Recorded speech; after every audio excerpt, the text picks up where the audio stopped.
Hello, fictional. Welcome to the Fiction Series X. Today we are gonna see, what if Issei got harem with Rias and Akeno? Part 8. If you end up liking this video, please consider subscribe, so without further ado, let's get into the video. So, let me get this straight. Rias, our master Rias, kissed you. And you also have the great misfortune to be seen by her older brother, the strongest devil ever. Yes, that happened. How are you still here? Kiba's voice agitated some of the other patients in his ward, prompting a passing nurse to glare at the two. Honestly, I have no idea. Issei, still shaking from his ordeal, was abnormally pale. Considering that Kiba's injury, a massive gouge that had damaged several major organs, was nearly fully recovered, from a bystander's view, perhaps their positions should be reversed. Do you mind telling me what happened? Let me make this clear.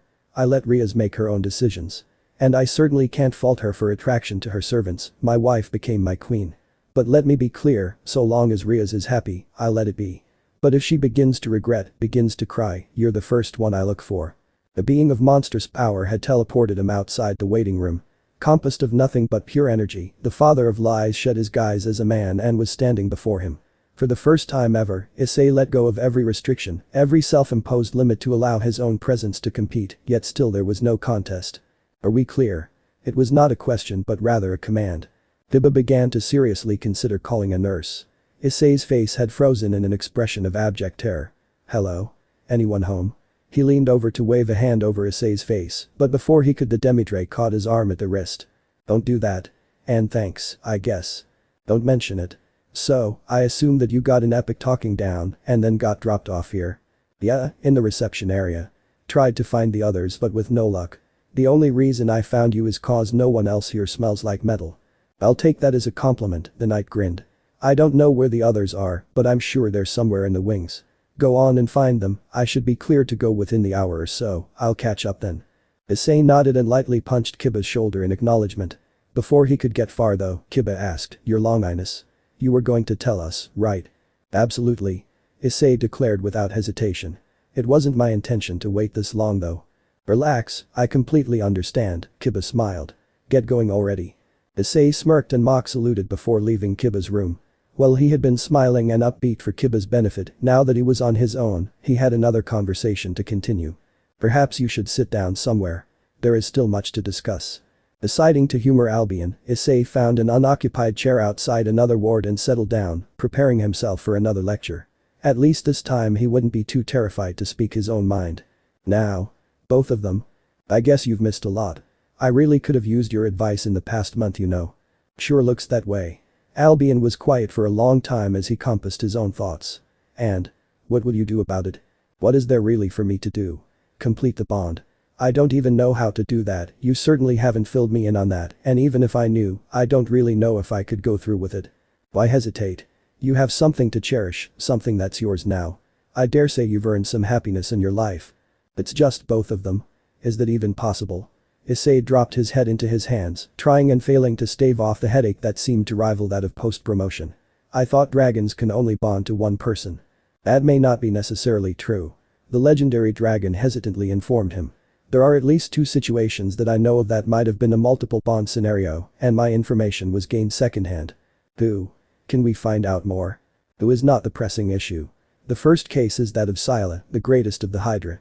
Hydra? You're joking. A hybrid like you, she was born to a drake and a rather insistent specimen, one that could get all its heads to agree that a dragon's child would be beneficial. The end result was that Scylla had increased intelligence and comparable aura levels to her father. Issei winced as he remembered his own fights with hydras. A hydra with aura.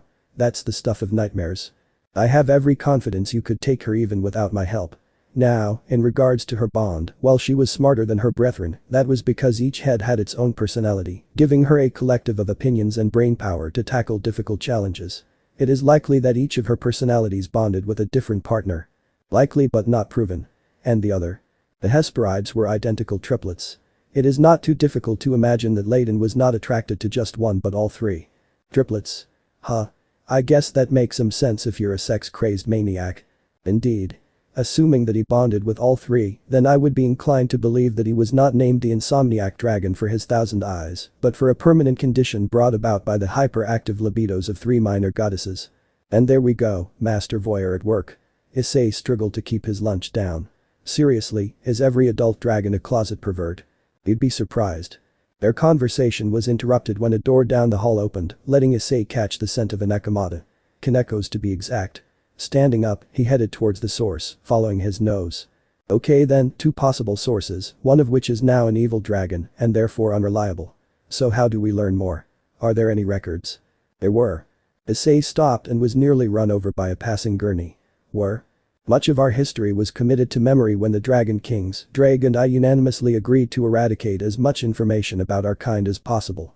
For example, when war came to Alexandria, it was Fafnir's golden scales that funded both sides of the siege, as well as to bribe numerous officers to ensure the destruction of the city's expansive library. Issei stood there dumbfounded at the casual mention of such a loss of cultural knowledge. Having been a history fan as a child, the destruction was horrifying to him. Did you not think of the repercussions of that? We did. At a time when dragon slaying was beginning to find prevalence in many cultures, we found it an acceptable loss, one of many. How many are we talking about? There were many such troves of knowledge about us. In our pride, dragons of old had often communed with humans for a time, trading knowledge and favors, as if both races saw each the other as equal. As time passed and we grew comfortable with such relations, many failed to realize that humans had banded together for sport. We tried to keep the situation bloodless, but there were times when armed conflict became inevitable. I find it hard to believe that conflict was really inevitable. Fighting isn't the answer to everything. It was not always a fight, such an act would require both sides the chance to attack. We were desperate. Too many among both mortals and immortals knew of us, our weakness in the bond. Too many loose ends. For that reason, when the Aware royal family fled their citadel and scattered with the relevant texts across their island city, Midgardsormr found it necessary to wrap himself around, then constrict Atlantis's foundations. Dragons destroyed Atlantis. Only one dragon was required, and a dragon king was overkill. Every individual dragon, no matter the strength, has the potential to be a city killer, given half the chance. Too many back then knew it and took precautions, so we made our own. Albion's stern tone warned Issei to drop the line of conversation. Regardless, without physical record, we would need to find someone who knew Leighton or Scylla well enough to confirm whether they bonded multiple times. Even then, their situations gravely differ from yours. Akeno and Rias, for all their similarities, are still very different individuals. I guess you're right, I am in uncharted territory here. Which leads me back to my original question. What are you going to do about it? I don't know. I know it'd be wrong of me to choose one over the other. Good, you're on the right track. And? I told you, I don't know. If it comes down to it, neither I think. You idiot. A month of progress and maturity and then you go and open your mouth. Albion's outburst nearly knocked Issei out, the noise level threatening to overwhelm his sensitive hearing. Nurses and doctors up and down the hall peeked their heads out of rooms or meetings, only to pale as they saw the White Dragon Emperor to be the source of the interruption. You don't need to do that, Issei complained, massaging his head slightly to alleviate the discomfort. I can hear you well enough like this. I needed to make a point. Which, incidentally, is precisely what you've missed. What did I miss? Issei turned a corner, Koneko's scent getting stronger. What point? Albion's groan of annoyance clued him in that it must have been rather obvious. A question for a question then. Why did I cut you off a month ago? How the hell should I know? You said it was to help me. And it did. Can you understand how? All that came of you leaving me was a sense of inadequacy in my nightmares. He begins to understand. The great dragon grunted irritably. Impossibly dense, but it seems you can make progress. By leaving me you drove me to open up to others. To trust in my new family. And they have arguably done more for you than I ever could. Isolation is not in our nature. Perhaps it is a side effect of being my champion, perhaps it is in your nature by your own merit. To better explain, the strongest Red Dragon Emperor can become so entirely on his own. Drag never bonded, and the powers and behavior of the boosted gears wielders reflect that fact. They train ceaselessly to grow stronger, boosting non-stop until they hit their limits, sacrificing life and limb to drag, all in the name of getting stronger and defeating my hosts. Albion snorted in the back of Issei's mind. Fools, all of them. In contrast, I had the great fortune to bond in life. This has an equal effect on the longiness I was sealed in. Divine dividing requires proximity to another living being, isolation will weaken you. You could absorb power from a friend, an ally, a rival, or an enemy. But keeping yourself locked away from others will only hurt you even more. If there is one difference between me and Drag, it is that I care for each of my hosts and intend for them not to fight but to live. If you still harbor doubt, then look at the incantations to utilize our full power. Crimson Purgatory against White Paradise. This was all a lesson then. To appreciate that the best thing for me is to accept what's happening.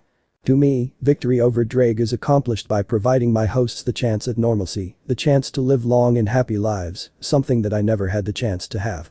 I have not seen my bondmate in centuries, not since Lancelot braved the underworld on one of Merlin's tasteless quests. In that measure, I live vicariously through each and every one of you. I see. And your advice in this instance? Do not be afraid to be happy, Issei. Life so rarely gives anyone a chance to be truly happy, and now fate has given you two of them.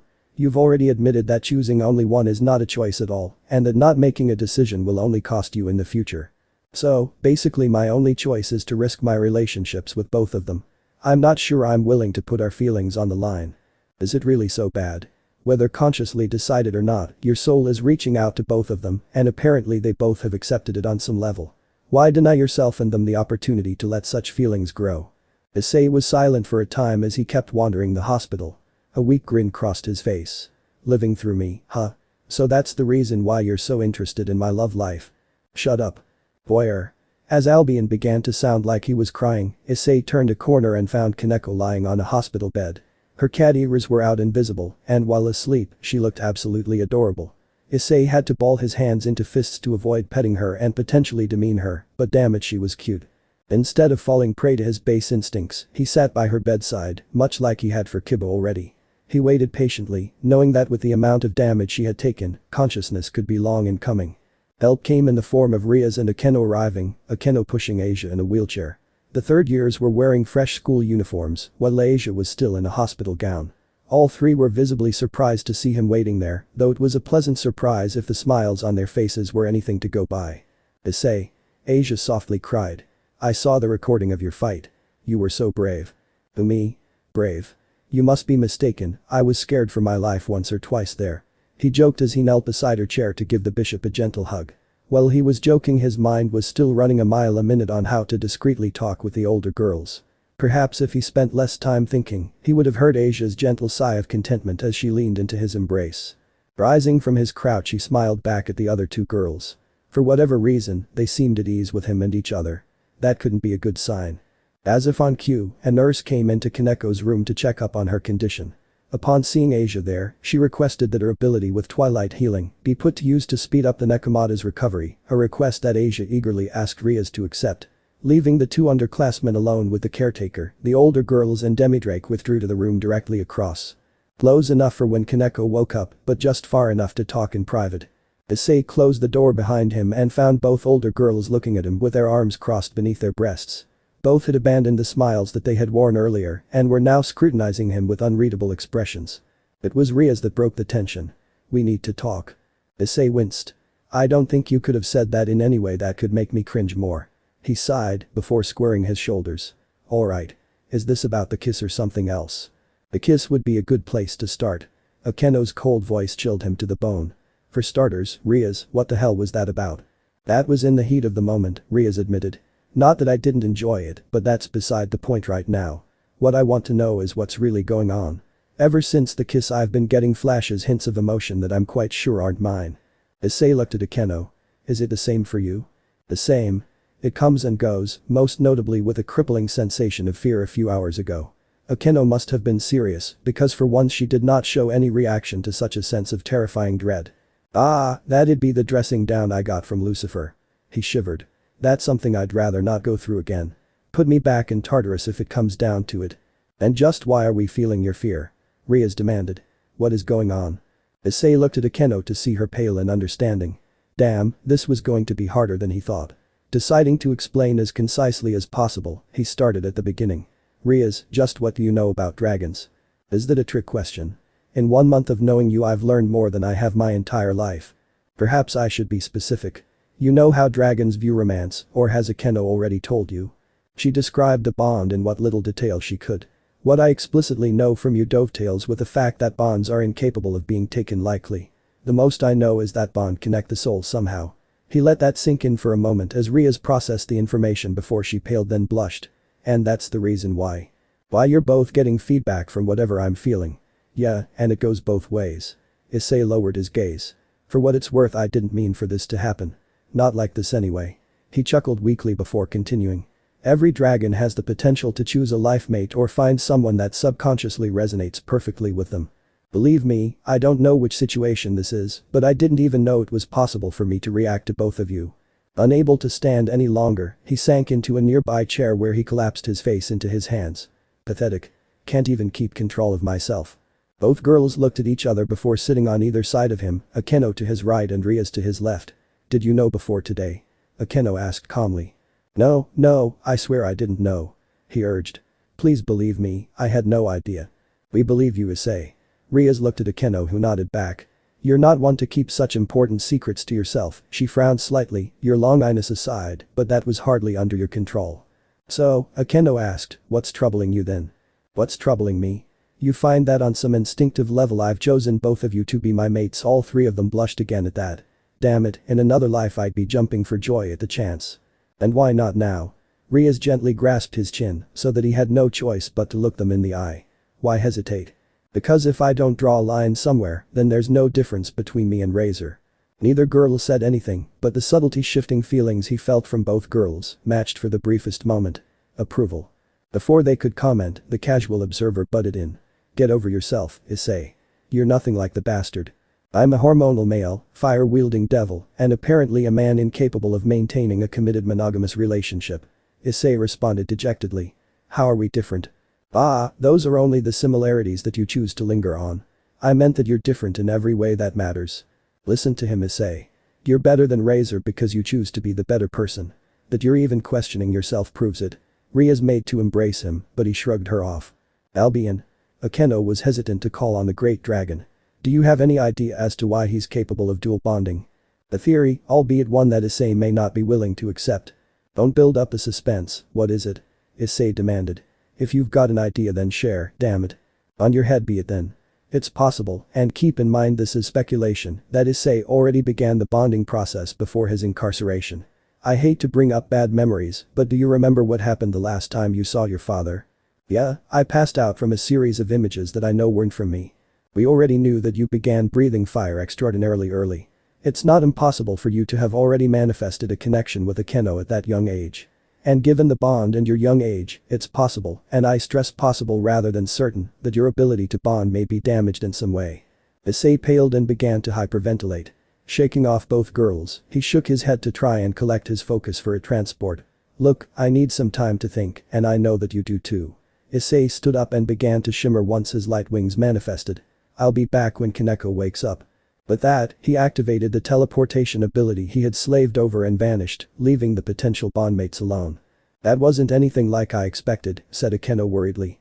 You knew about the bond. Rias was rather annoyed that she hadn't been properly informed. Dragons in ancient times made sure to eradicate all public information on the subject, even when we were children. Issei asked me to keep it secret, Akeno retorted. I told you that he meant a lot to me, so I kept quiet. Alright, I didn't mean any offense, Rias raised her arms in surrender.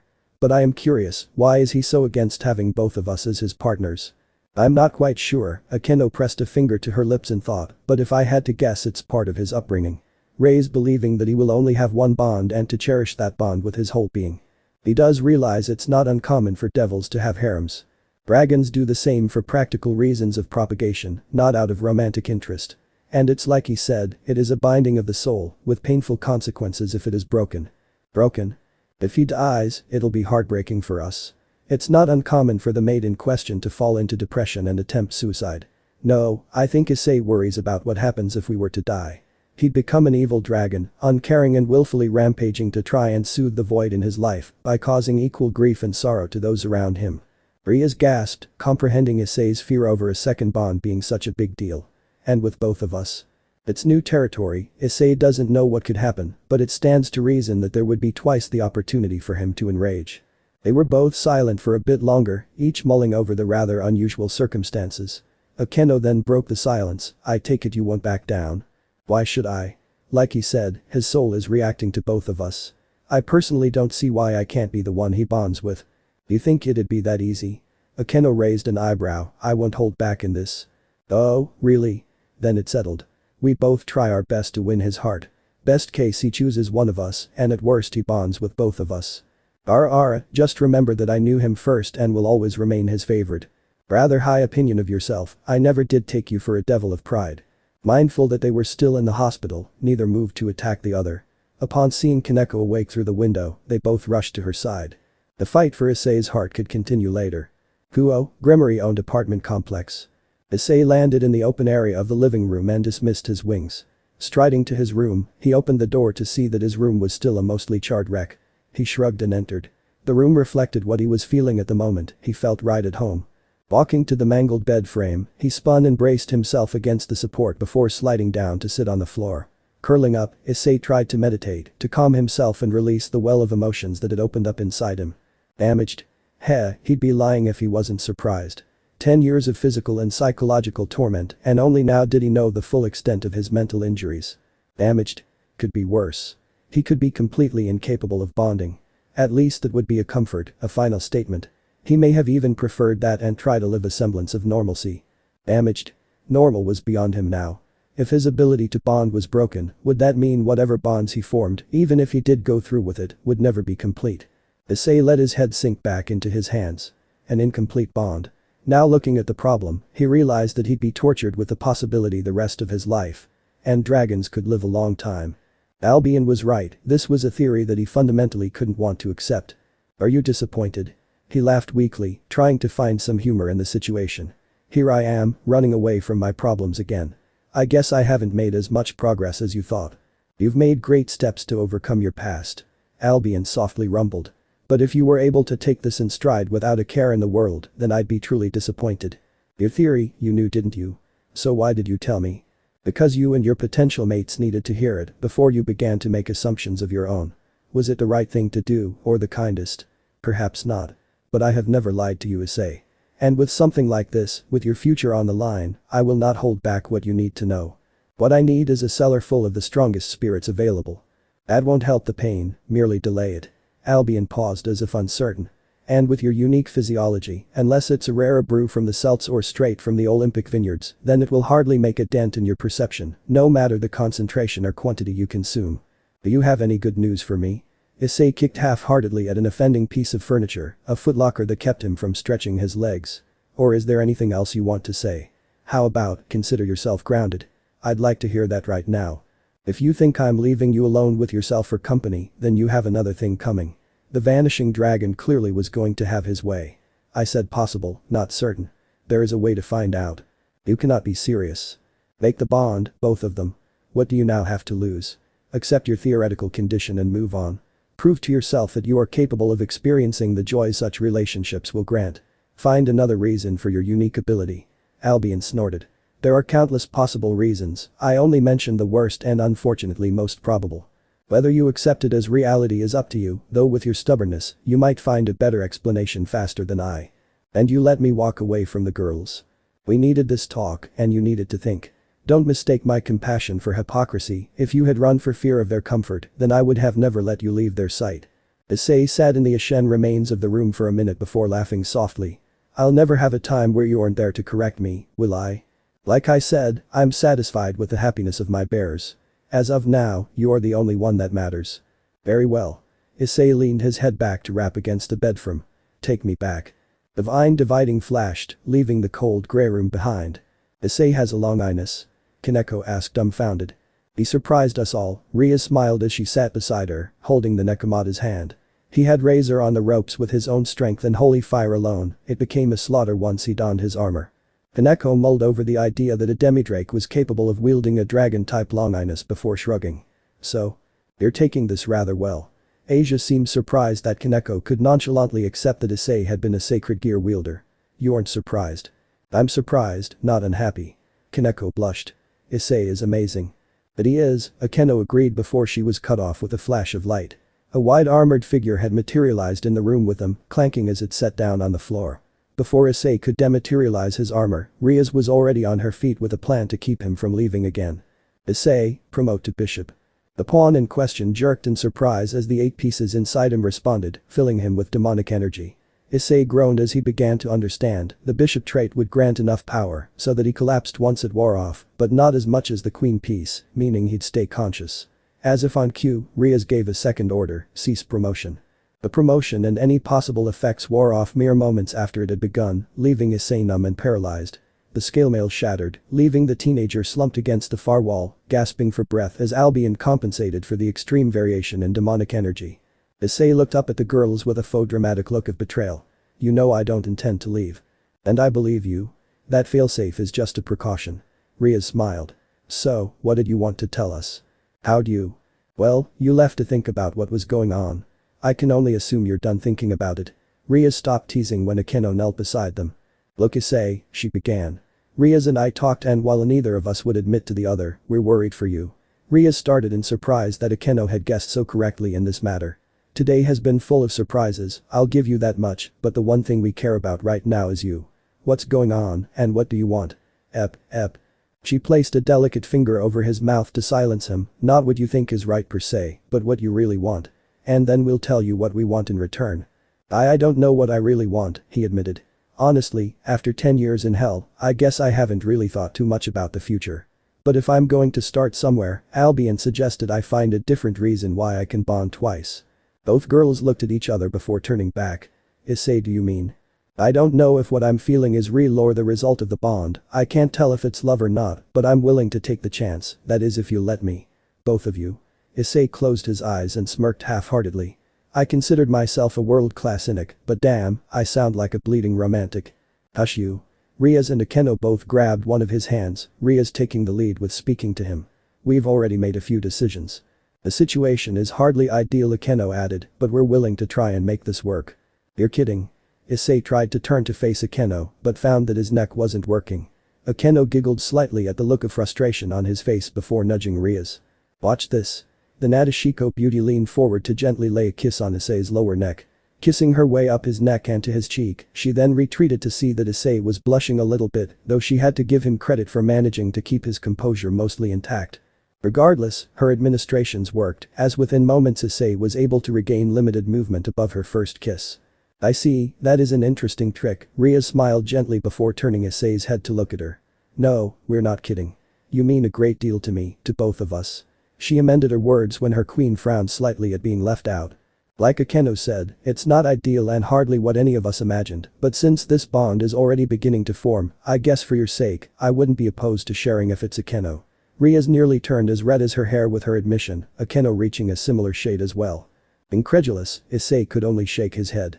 I'm dreaming. There's no way I'm this lucky." "Well, you still don't believe in karma?" Akeno teased him by lifting the held hand to her lips, a devilish smile across her face. "You're overdue for some rather happy memories after all." Isolating his pointer, she rather lewdly began to suck on the appendage, thereby beginning to drain his arm of demonic energy. "Akeno, we're in public, do try to keep your level of perversion in check," Rias chided her, though the somewhat jealous look indicated she would do the same to him in a heartbeat. I'm dreaming, Albion's gonna laugh at this, I'm dreaming." Issei's mind was failing to comprehend the situation properly. Rias frowned at the mention of the legendary dragon, before realizing a tactic that Akeno had yet to try. Using years of practice, she kept her features in check as she moved to sit in his lap and grasp Issei's head with both hands. Bringing her eyes to his, she glared through them to hopefully address Albion directly. Impishly knocking on the side of Issei's head, the demidrake stirred and nearly jerked away. "Albion, listen closely. I won't say I'm mad at you for abandoning Issei like that. I also won't say I'm upset that by your influence or not, he had to conceal his longiness from me." Rias pouted. "However, I think it's best to understand now that if you intrude on us when we're alone, or you peek through Issei's memories of our time together, I will be very displeased and spend the next century petitioning all dragons currently living in the underworld to legally change your title to that of the voyeuring dragon." Irk. Issei nearly choked in shock and awe as the Gremory heiress firmly put her foot down and accomplished what he himself had never been able to do. "Screw it, if this was a dream, don't wake me up." Strangely comforted by the faint sound of sobbing at the base of his skull, Issei refocused on Rias. "How? I use the same methods to get what I want from my father and brother. Speaking of which, whatever my brother said to you, don't take it seriously. I'll make sure he knows I'll be very displeased if anything happened to you." Rias curled up in his lap, sighing in content. "You can make it up to me though." "Done."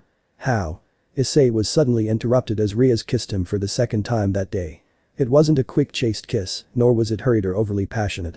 It was a kiss that quite plainly expressed how she felt for him, and he freely admitted that he enjoyed it. They were interrupted after a minute by a rather put-out Akeno as she mock-glared at Rias. "Don't go hogging him for yourself now, he isn't a collectible to exclusively add to your gunpla collection." He was mine first. With that, she firmly grasped his jaw and pulled the flustered demidrake to her lips as well. This kiss was conveyed with equal emotion, though Issei's sensitivity to smell and sound alerted him to the telling signs of her arousal. I have no clue what just happened. And somehow, I'm perfectly alright with that. Issei had no time for further contemplation as Akeno molded herself to his side as she and Rias began to silently compete over who could comfort him more. The other occupants of the room watched somewhat awkwardly as the three teenagers sat against the far wall of the hospital room. Both younger girls were happy that Issei was showing signs of opening up to them, though they both felt a pang of jealousy that Issei's attention was firmly on the Western and Eastern beauties. Poor Asia was trying very hard to hold back tears. It's not fair, she quietly sniffed. I want to be important to Issei too. The former nun blushed as she saw how far the older girls were going in their affections and blushed once more. Is it because they're prettier than I am? Though envy was a foreign concept to the gentle soul, she couldn't help but glance at the impressive busts their king and queen had and discreetly patted her own as if to try and compare. She was stopped when Koneko reached over from her bed and tapped her shoulder. We can't give up. At Asia's lost expression, Koneko donned an uncharacteristic look of determination. I won't lose. You also like Issei? Both girls blushed at the accusation, though Koneko swallowed and continued. Issei has always been kind. And he accepts us for who we are. Koneko slowly began to pat her own budding chest as well. I won't lose to Rias and Akeno. Asia might as well have been relocated to the middle of nowhere, she had no idea how Koneko could compete with their elders in this case. Upon seeing her confusion, Koneko stopped patting herself down and smirked. I'll get bigger. Whether by divine intervention or incredible timing, now was the moment when Kiba arrived. Holding the doorframe to brace himself, he ran a steady eye over the room, seeing the younger girls whisper conspiratorially and saw that his fellow male had been immobilized by two succubi. What did I miss? Well. Surziches smiled. That was rather unexpected. The Mayu was currently examining a rather special magic spell he had prepared the day Rias had been born.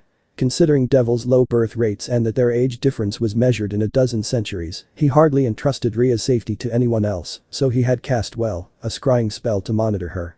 Perhaps that was the source of his cis-con tendencies, having the spell handily condensed into a physical lacrima on his desk had made it possible for him to keep an eye on her, even while attending duties as a devil king.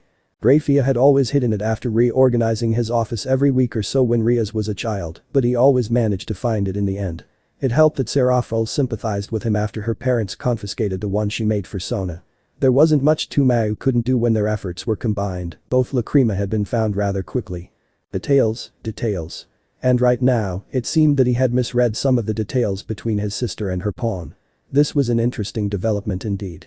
He almost laughed several times at his own inaccuracy of their relationship, though he shuddered when she mentioned confronting him. It would be even worse for him if she went straight to Grafia.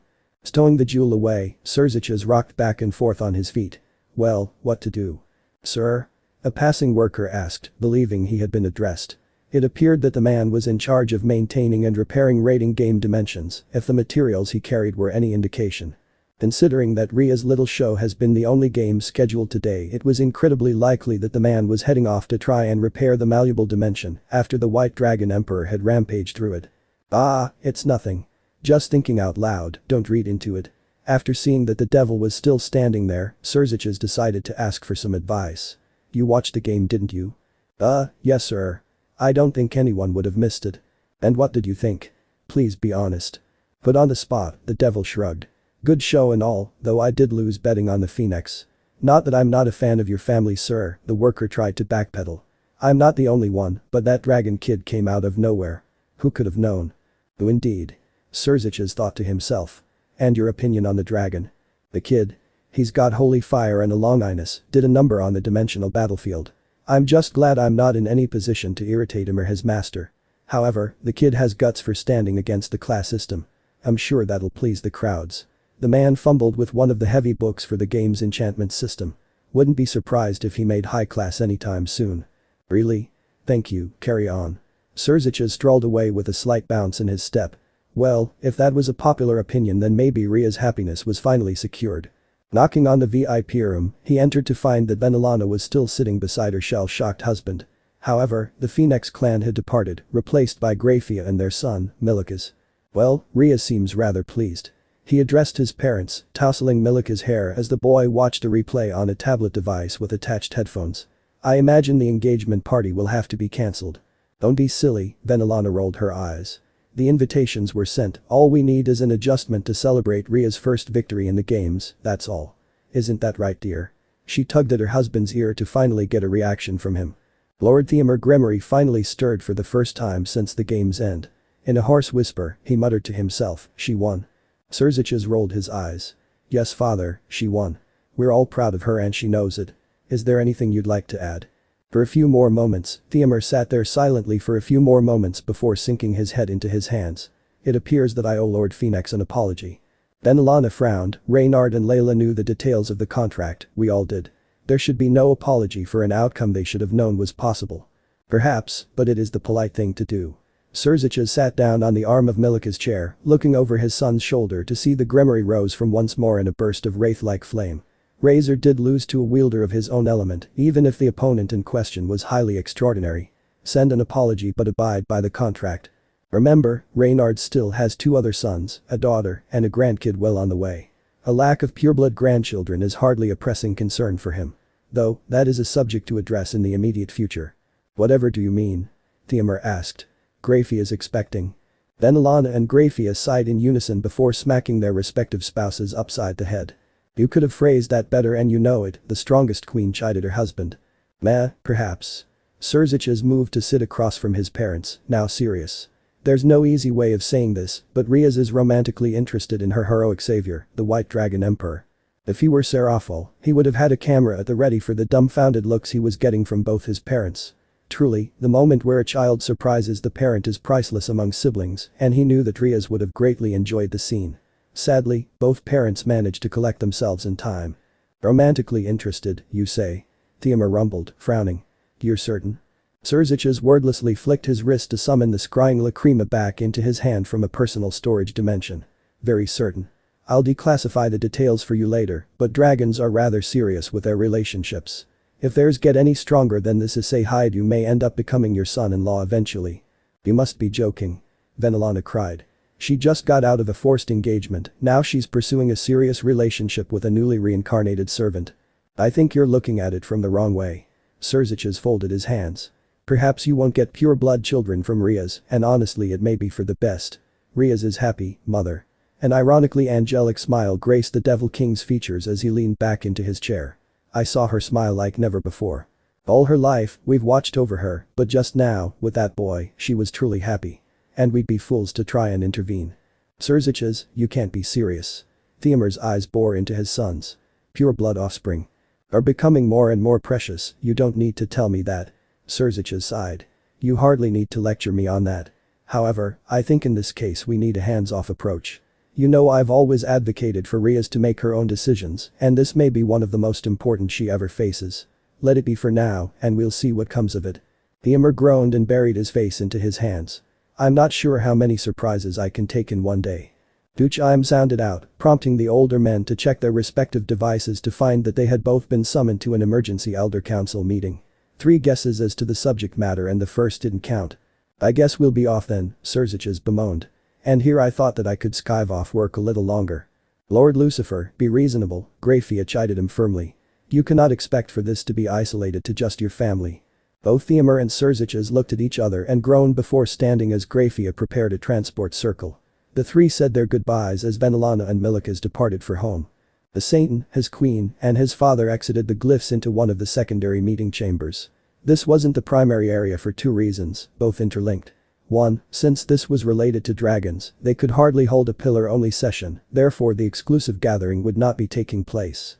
The second reason was for one of their witnesses, even with shape-shifting involved, there was no other room that could accommodate a former Dragon King. Blaze Meteor Dragon Tannen stood impassively against one of the walls, though even in his 15-meter-tall humanoid form, his armored frame took up nearly a third of the room. Thankfully he had seen fit to change into a smaller form, or else such a meeting would be nigh impossible to hold discreetly. As the Redeeds made their ways to their seats, they managed to hear the last bit of drivel being shouted. And therefore our best chance is to isolate and imprison this newly reincarnated dragon before he decides to turn against us. An older man, the Marquis Shax, was ranting, raving now if the flecks of spit and foam were any indication. He is just too dangerous to have free rein. You're a fool, Shax. A woman this time, the Dantalian family head. Unless you saw something different, then you should know that rash action would only lead to our own misfortune. Do you honestly believe you can hold him against his will? If he truly escaped Tartarus, where in the underworld would you recommend we hold him? The woman's words echoed in the now dead silent room. No one had really thought of that. We could give him an ultimate class promotion. A young man, the newest to their order, suggested. There is a precedent for outstanding individuals to have earned such titles shortly after their induction to our race. Lords of the Council, forgive me, Theodore Gremory was in his element. I was not aware we were in session until recently, though from what I have heard is enough for me to understand a great deal. In regards to the White Dragon Emperor, it is my own opinion that we withhold such a bestowment. Nay, Theodore raised his hands as words of shock began to murmur in the crowd. Well, many of you would believe that I want for the boy to serve the Gremory as an ultimate class. The issue that he is still my daughter's servant. And an ultimate cannot bow down to one of lesser rank. At the same time, my daughter is not strong enough nor ready to receive such an honor. Humble praise from the clan that takes the greatest pride in their familial bonds. Lord Payman, who held the rank of Great King, raised a curious brow. One would have thought that you of all people would be advocating advancement, especially in the wake of your daughter's nigh unprecedented success. I could not be more proud. However, I will be candid and admit that Rias is not ready for the position. Which leads us in a circle, grumbled Dantalion. I don't suppose the dragon in the room has any thoughts. All heads turned to face the violet dragon hulking in the corner. Tannen's eyes flickered open and he looked down upon them all. I have many, young Dantalion, the woman scowled, but not many that this gathering would agree with nor necessarily understand. Please, Tannen, Serziches now addressed the Dragon King from his throne. Enlighten us. A plume of smoke trailed from the king's nostrils as he snorted before shifting his weight, wings scraping the wall behind him. I shall do my best to explain this as simply as I can then. Now, it is highly likely that the boy thinks much in the way that my peerage and I do. He may not consider himself a devil at all. The room was filled with a cacophony of objections before the dragon sighed and stamped lightly, causing the room to shake. Now that I have your undivided attention, let me explain. The evil pieces add a shadowed source of demonic power and weakness delight to the subject upon revival, no. Demonic power that is for the most part benign and considerably neglected, as we dragons cannot use it effectively. Even I do not often find the want or need to call upon the queen piece in my core, and seldom have the ability to use it properly. It is the same for every dragon I know, the evil pieces are considered little more than an accessory. You may call us devils, and by your definition, we are. But since we cannot properly use that power, what are we then? We are still dragons and that cannot change.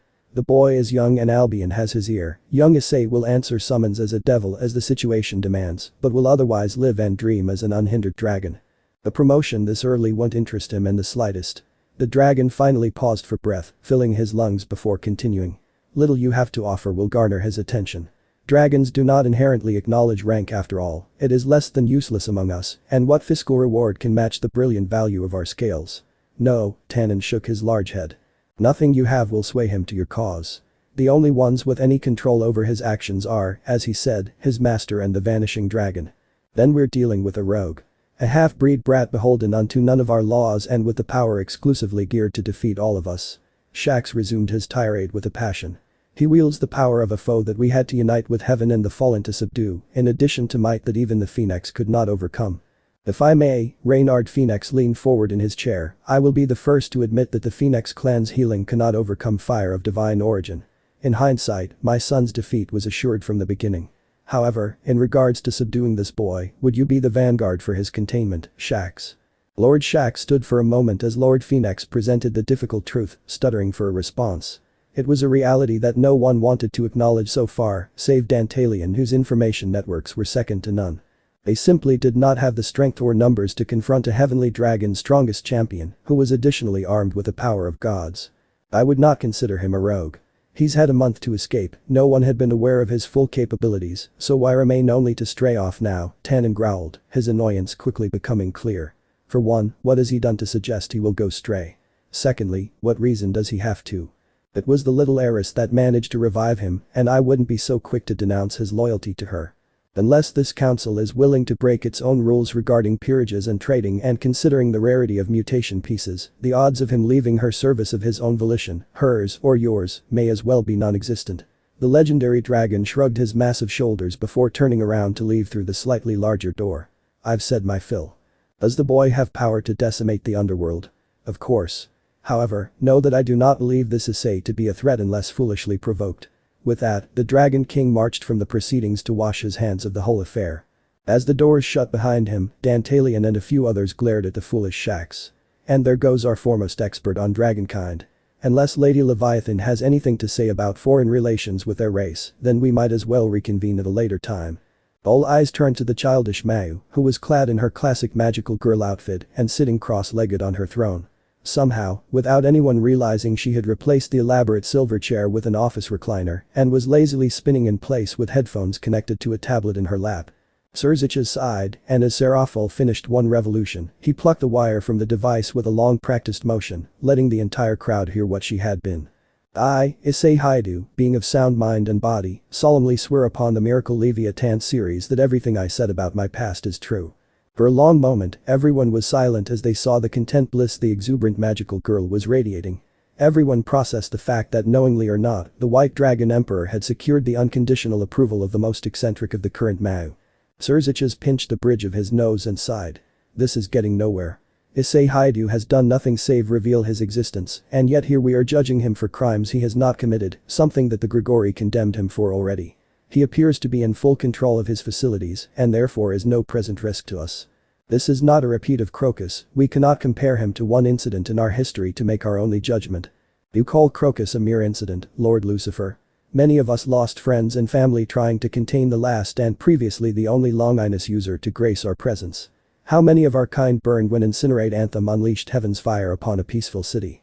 That was a case with one of the Longinus formed from the holy relics, and the situation was exacerbated by a subspecies balance breaker gone out of control. The White Dragon proclaimed for his current bearer to be the strongest of his hosts and trained with his own natural abilities, so unless new information presents the contrary, we are not looking at a repeat with the Holy Cross. Now, unless there is anything else to add, I suggest we wait and see what happens and gain a greater perspective of the Demidrake's mentality. And there's another forum thread. This one's trying to bet how soon it'll be before the elders name you an ultimate class and give you your own set of evil pieces. Kiba read off the description from his seat on one of the occult club's couches. He was dressed in a formal suit, fully prepared for the party the Gremories were throwing the day after the game. Ultimate class. That rank is based on power level and not the usual social standing, right?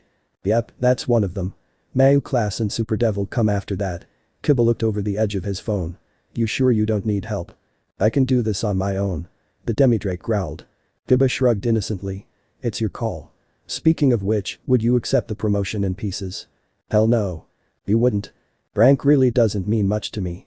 I think I'd rather go through the process properly, not get fast-tracked to ordering around minions. Minions? Yes, that will be their name. Minions. Always wanted minions so I could kick back, watch, and relish in the fact that they're doing work I don't have to anymore. You're kidding. Of course I am, Issei chuckled, looking back to his friend before looking back to the mirror, hands at his throat. Under no circumstance should I be giving anyone else orders. Armageddon would rain down upon the world within hours of my ascension from simpleton to ruler. Your call. Kiba returned his gaze to the disorganized internet feed. Really wish Gasper was here to sort all this out. Boo. Ria's other bishop, he's been away under unusual circumstances. Looking forward to meeting him. Issei nearly tore a piece of fabric, then growled again. How about you let this minion help you, since you don't have the authority to order me to stop? Fine.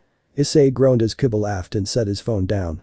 The knight stepped over to Issei and slipped the poorly knotted tie off his neck, beginning to loop it into what looked like a pre-made noose. Here, throw that on and then pull here. Issei took the offending piece of cloth and tugged at the piece and gaped as the useless accessory slid perfectly into place. You used magic. Did not. Did too. I don't need to. Liar. Snake. Both boys paused as they realized their verbal banter was beginning to put the more dangerous one of them at unease. It was already a travesty for Issei to wear a suit and tie, name-calling, while appropriately juvenile for their age, would only worsen the issue. Shrugging to each other, both boys sat down on the couches to wait for the girls. Unsurprisingly, it was Issei who was a bit impatient. I would have thought that the girls don't need to take their time. I thought spending hours and hours on hair and makeup was a human custom. Oh, it is, Kiba smiled weakly.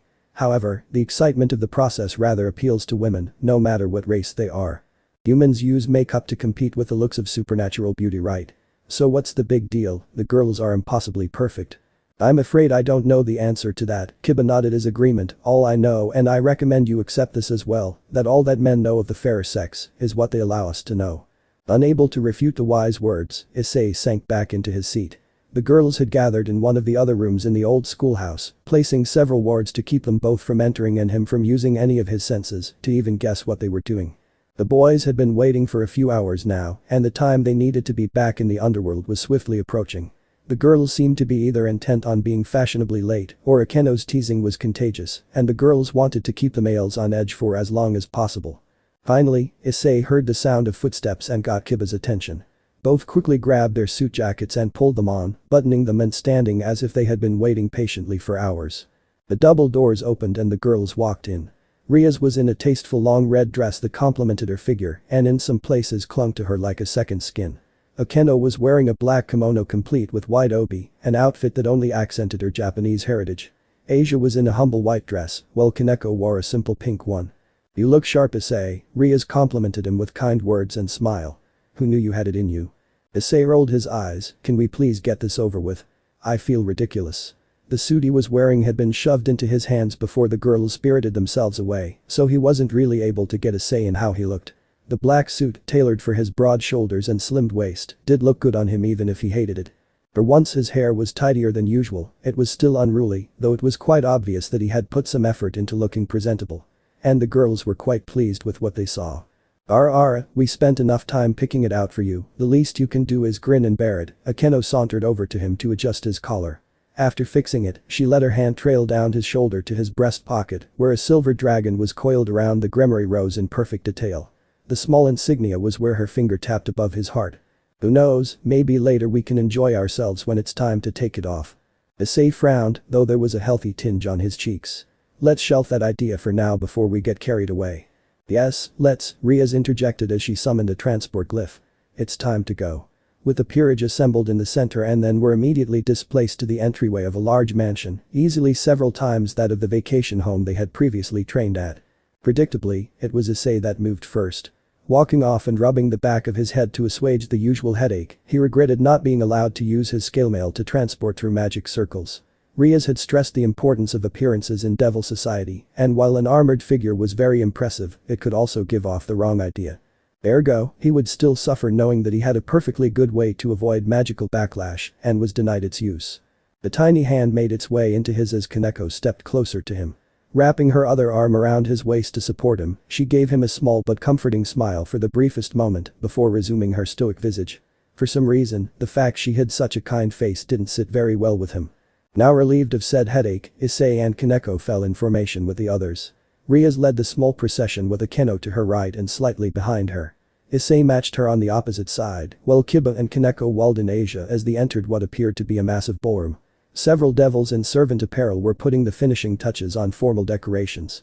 A string quartet was perched on a balcony above the large floor, and food laden tables surrounded the room. Issei and Koneko's stomachs began to growl at the aroma of fresh baked goods and seared meats. Looking to Rias for approval, once it was granted they both scurried off in separate directions to either side of the large hall. Less competition that way, you see. Making his way around the odd servant, Issei found what he was looking for, a heaping selection of finely prepared steaks. Someone had planned ahead. While he did look human and shared an omnivorous trait, he greatly preferred meat since his prison diet had been extremely limited. As he began to dig into the impromptu snack, his hearing alerted him to the pitter-patter of small shoes drawing near. Curious, he turned around just as the footsteps increased. He didn't see anyone, so he shrugged and turned back to the meal. The tapping sounded again, and once more there was no one there when he turned back. Now aware of whatever game was being played, he assumed it a game at least. He appeared to focus on his meal, but let his sense of smell drift out. Steaks of all rarities, cheeses, soups, a feast for a king. And the now unmistakable scent of demonic energy that he closely associated with Rias. Letting the footsteps draw nearer still, he was not surprised when a touch, tentative as it was, tapped his elbow. Deciding that whatever game was going on was over, he turned around to find a little boy standing behind him, arms still outstretched. Red hair, the iconic Gremory staple, was a giveaway to what family the kid belonged. As far as looks went, he was a much younger copy of Lucifer. Playing along, Issei decided to fool around a bit. "Wait, don't tell me. You're Lucifer, disguised so that no one can recognize you." The boy stared at him before bursting into laughter. "No, I'm not." "You sure?" Issei crouched so that they were at even eye level. "How can I be certain? I'm Milika's. I'm not my dad." "Red hair so you're Gremory, power of destruction, you've got your eye shape still if not the exact color, so you can't fool me." Sorry sir, but I can see right through your disguise with those telling details. May I suggest choosing a better disguise next time? He grinned so that Milikas would understand it was in jest and was pleased to see that Milikas was smiling back. You're funny. I certainly hope so, Issei retorted as he stood back up. Humor is one of the only things I'm good at. When I grow up, I want to be just like you. Stop. Let's not get ahead of ourselves, he tried to be diplomatic, cautious on this particular landmine no less. You don't want to be like me. Milikas beeped his head to the side in confusion, why not? Well, Issei began slowly, for starters, I spent 10 years in a place I didn't like very much, it ruined my childhood and turned me into what I am now. No chance of seeing he choked, parents, no way to see anyone I cared about. I wouldn't wish that on my enemy, let alone a member of Ria's family. Milikas looked downcast for a moment before kicking a foot back and forth petulantly. I still think it'd be cool to be somewhat like you. Then I wouldn't have to go to school. Oh no, if I know anything about your family that isn't going to happen. Look, Milikas, if I added up the time I've been in school both before and after my extended time out, it only adds up to a few months. Sure, I learned stuff, but not much that was really useful. And most my contracts are for manual work, construction. I can build stuff, I can break stuff and that's just about it. He ruffled Milika's hair to try and convey a sense of self-deprecating honesty. Believe me when I say there are far better heroes for you to look up to. Milikas looked rather solemn as he processed this, not that Issei expected him to, considering his youth, but it did appear that he was at least trying to understand. A rather humble opinion of yourself, a calm voice spoke out to the two boys. Grafia stood close by, and it seemed that she had been critically appraising his value. You seem to hold your skills and status in low regard, with the exception of combat by necessity. Issei thought back to their first meeting, where Rias had tried to bet him. He winced, that's a rather bleak depiction of my personality, even if it's true. If I may say so, it speaks a great deal of your own character that you freely admitted. The ghost of a smile flickered across her face, and if Milika's slight gasp was any indication, then this was an uncommon occurrence for the strongest queen. Issei himself started as he made the connection, Serzich's had said his wife became his queen, so that meant. He had been playfully antagonizing the son of two of the strongest devils in history. Well, considering his usual luck he supposed that he really should have seen something like this coming. The ceremony will begin shortly. Milikas, you'll need to take your place with the others on the stage. As for you Issei, I've been told to inform you that you are allowed to explore if you wish, since your presence here isn't strictly necessary for the formalities. With that, the Silver Maid gently escorted Milikas into the steadily growing crowd.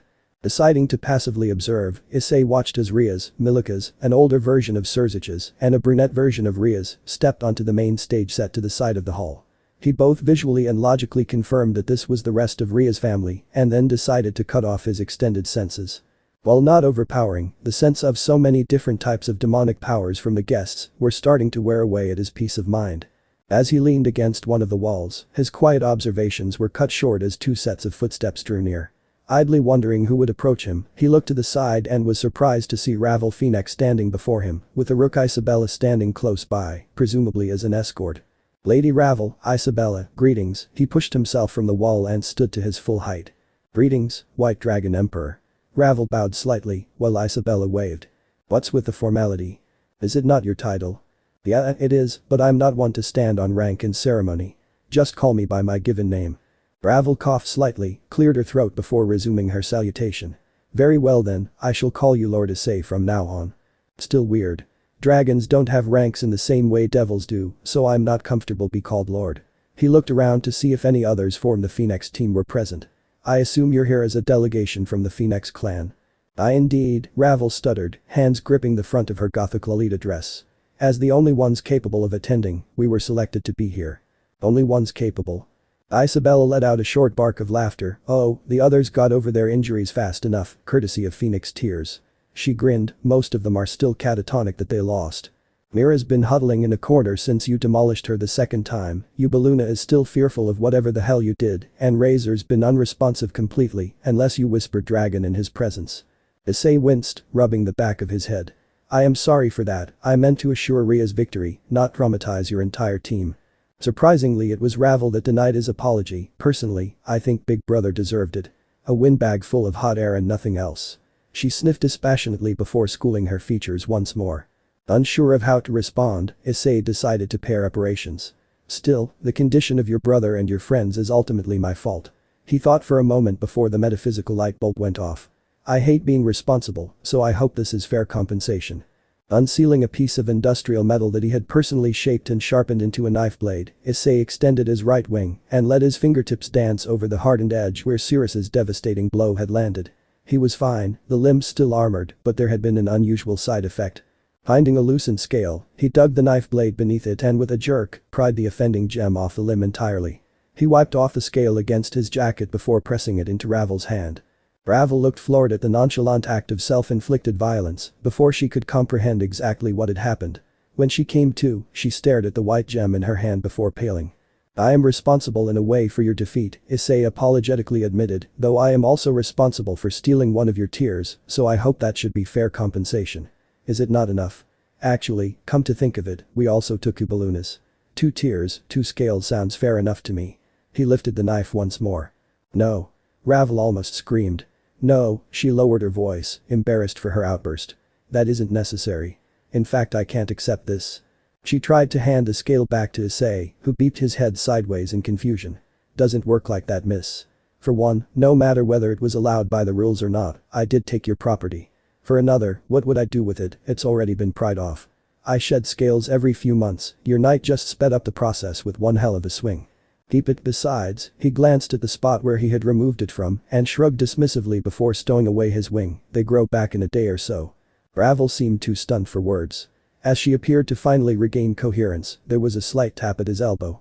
He turned to find Rias standing there, fidgeting slightly. Trying to understand the source of her agitation, he reopened his senses to find that the musicians had begun to play, a work by Stravinsky if Ria's music selections at home were any indication. Many devils in the crowd had paired off and were moving delicately yet deliberately around the floor in intricate movements, and he immediately knew what the fuss was about. May I have this dance? The demidrake asked politely, extending his arm in what he hoped was the traditional manner appropriate. Rias blushed but smiled and took his hand nonetheless. Before he could lead her onto the dance floor proper, he looked over his shoulder to the Phoenix girls and said, another time perhaps. Yes. We'll meet again. Let's spar again, White Dragon Emperor.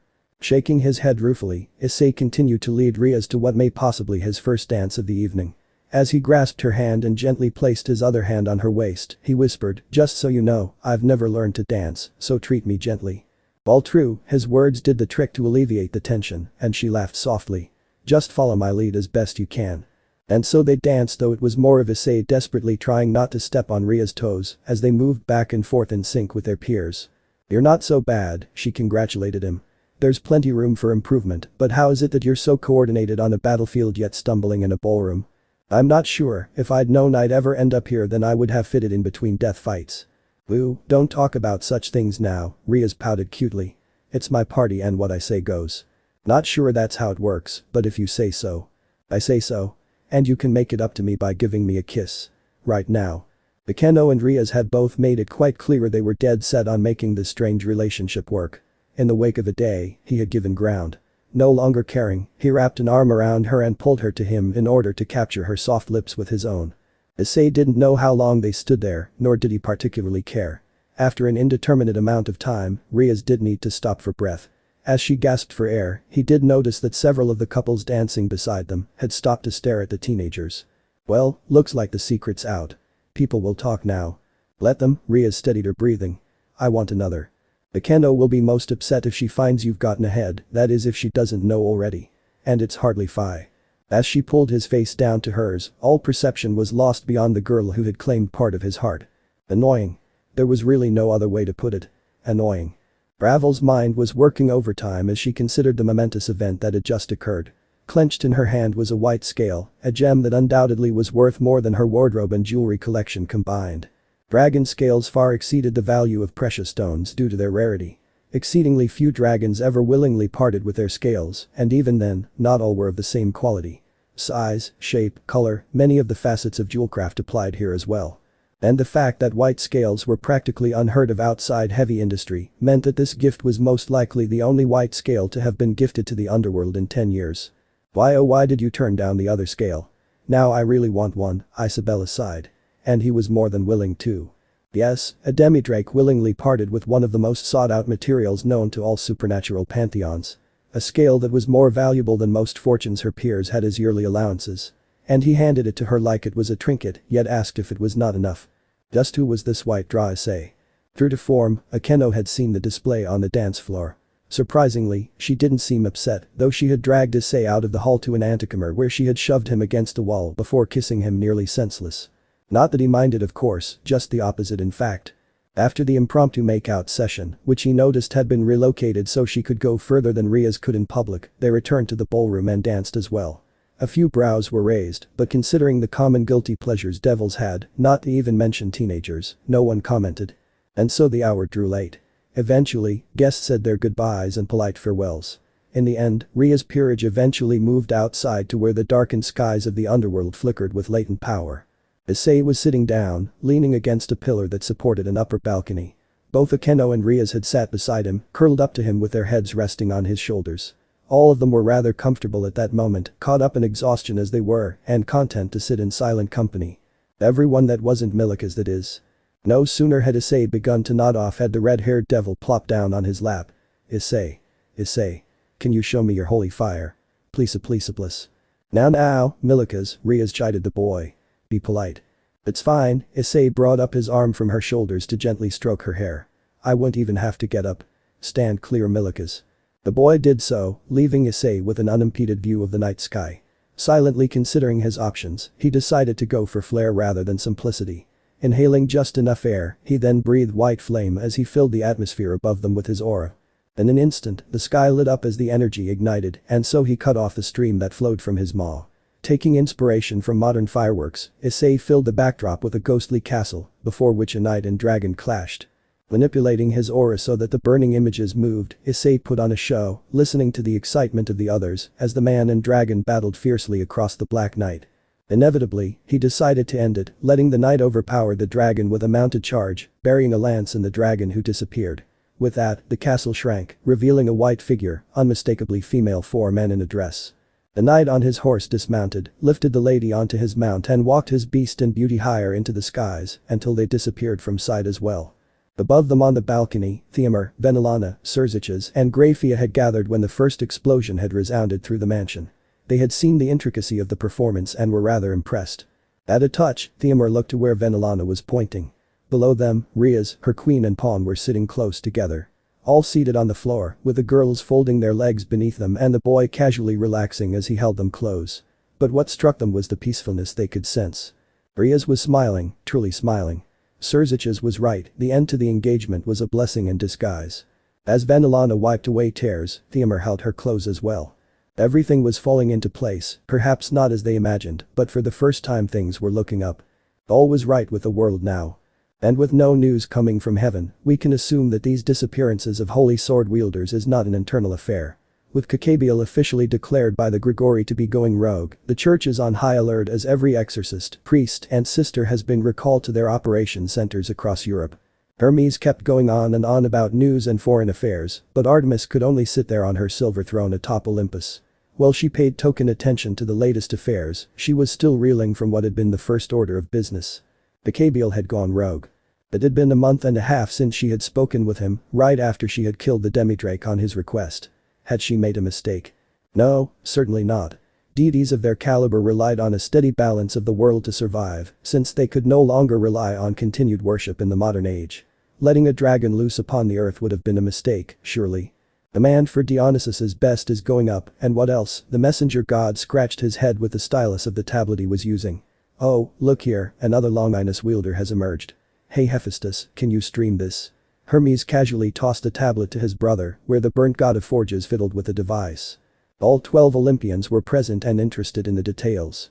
When the biblical god had first created the 13 Longinus, they had nearly considered it an act of war.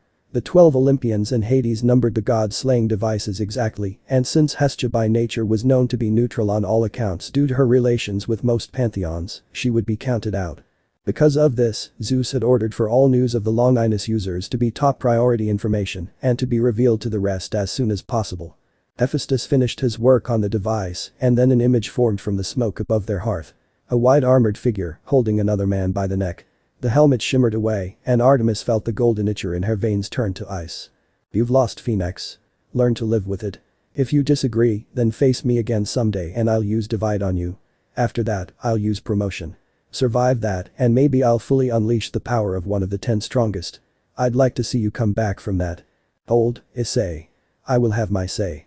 Little bird, consider yourself lucky. You mock my host for the crime of being born half-human, yet it is because he is such a hybrid that he is most compatible to truly wield my power. You ridicule him for time unjustly spent in the most brutal conditions the supernatural has to offer, yet he thrived. He took the worst possible situation and for 10 years turned it to his advantage. An innocent child was thrown into the darkness, the strongest white dragon emperor the world will ever see clawed his way out. He never brought more strength than absolutely necessary against you or your servants. As a race, we have killed for lesser insults. Count yourself fortunate that Issei has a kinder heart than I do. The laugh from Ares broke the silence after the video ceased. The war god threw his head back and laughed, holding his sides. Ares, does something about this entertain you? Zeus inquired. Do you know that man? Man? Monster more like. That demidrake spent 10 years in Tartarus after Kakabiel tossed him in there like trash but never lost a match. Lost a lot of capital betting against him. Can you vouch for his innocence? Athena asked calmly, most likely already coming up with several stratagems. Rumor always was that Kakabiel locked him away for bogus reasons, and if a heavenly dragon confirms it, then I won't argue. The vanishing dragon would gain nothing by lying. By now Artemis was desperate for something to validate her actions. Ares, you knew he had a longinus and did not warn us. The war god held up his hands to ward off the accusation. Easy there, sister, I never even spoke to the kid. Boss's orders are to remain uninvolved, so I kept my distance. And the kid would have been cut down the moment someone knew. I'll give him props for keeping his power completely hidden, as well as being smart enough to do so. Dividing could be how he got out, though it would weaken him. Ares frowned again before looking back on Artemis, who had failed to keep her expression neutral. Why so passionate about this kid? You didn't have any stake on him, right? Those were both the wrong and right words to use as the last arrow hit home. Artemis dropped the arrow she had been spinning in her hands and clutched the armrests of her throne. I have made a terrible mistake. Ares was the first to comprehend. You did. Kakabiel came to me with information that you had been in touch with the demidrake. How was I to know the information was a lie? She screamed. You were played. Ares shrugged. If Kakabiel wanted to put a dragon down off the books, he would have gone to the best in the business. Killing beasts, that is, not innocent kids. Oh, the bitter irony that protecting innocent children is your domain. Artemis, is it true? Artemis looked up helplessly as Zeus stared her down, not with compassion, as was his usual for her, but with pity. There was no offer of salvation here. She had broken too many laws, crossed too many lines, and had played into the hands of a declared warmonger. It's true. Kakabiel convinced me to track down and eliminate this Issei Haidu before he could get far.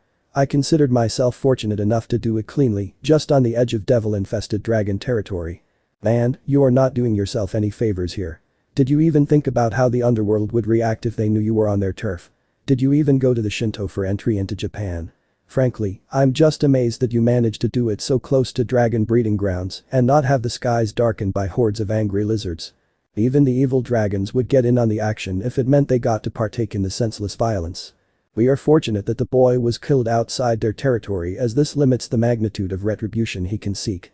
However, there is a catch. Zeus turned back from his usually impulsive son to his normally serene daughter. Artemis, by doing this, you have opened Olympus to dragonkind. If that boy was to come here demanding for your life in return, I can do nothing to help or hinder both you and him. You will be alone if the strongest white dragon emperor ever come knocking. And so the huntress has become the hunted, Ares mocked before standing, cracking his neck as he did so. Let me know if the kid shows, I want to see him go all out. If that's all, then see ya. And so the war god vanished in a shower of bloody light. One by one the other gods disappeared to their own strongholds or palaces to reflect on the news. All but Artemis, who was still seated in the throne room. What have I done? And so the huntress has become the hunted. Everything was falling apart, nothing was as she could even imagine, yet for the first time since Orion things were looking bleak. There was no future in this world for her now. End of the part 8. So how was this story? I hope you like it. And if you like it, share this story with your friends and like the video too. And don't forget to subscribe our channel for daily awesome fanfiction. Okay, it's time for me to go. Bye bye.